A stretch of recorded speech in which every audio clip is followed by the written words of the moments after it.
अथ सप्तश्लोकी दुर्गा। देव उवाच देवे त्वं भक्तसुलभे सर्वकार्यविधायिनी कलौ हि कार्यसिद्ध्यर्थमुपायं ब्रूहि यत्नतः। देव्युवाच शृणुदेव प्रवक्ष्यामि कलौ सर्वेष्टसाधनं मया तवैव स्नेहानामम्बा स्तुतिः प्रकाशते। विनियोगः। ॐ अस्य श्रीदुर्गा सप्तश्लोकी स्तोत्रमन्त्रस्य नारायण ऋषिः अनुष्टुप् श्रीमहाकाली महालक्ष्मी महासरस्वत्यो देवताः श्रीदुर्गा प्रीत्यर्थं सप्तश्लोकी दुर्गा पाठे विनियोगः।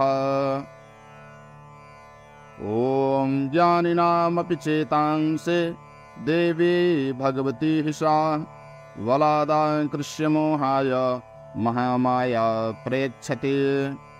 दुर्गे स्मृता हर्षभीतिमशेषजन्तोः स्वस्थये स्मृता मतिमतीव ददासि।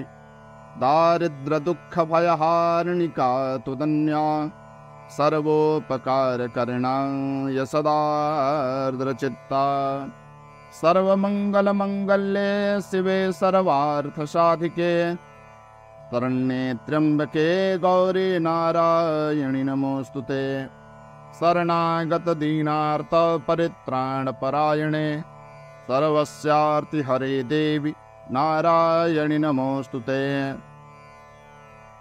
सर्वस्वरूपे सर्वेशे सर्वशक्तिसमन्विते भयेभस्त्राहिनो देवि दुर्गे देवि नमोऽस्तुते। रोगानशेषानपहंस तुष्टा रुष्टा तु कामान् सकलानभीष्टान् त्वामाश्रितानां न विपन्नराणां त्वामाश्रिता ह्याश्रितान् प्रयान्ति। सर्वबाधाप्रशमनं त्रैलोक्यस्याखिलेश्वरी एवमेव त्वया कार्यम् अस्मद्वैरिविनाशनम्। श्रीदुर्गार्पणमस्तु इति श्रीसप्तश्लोकी दुर्गा सम्पूर्णा।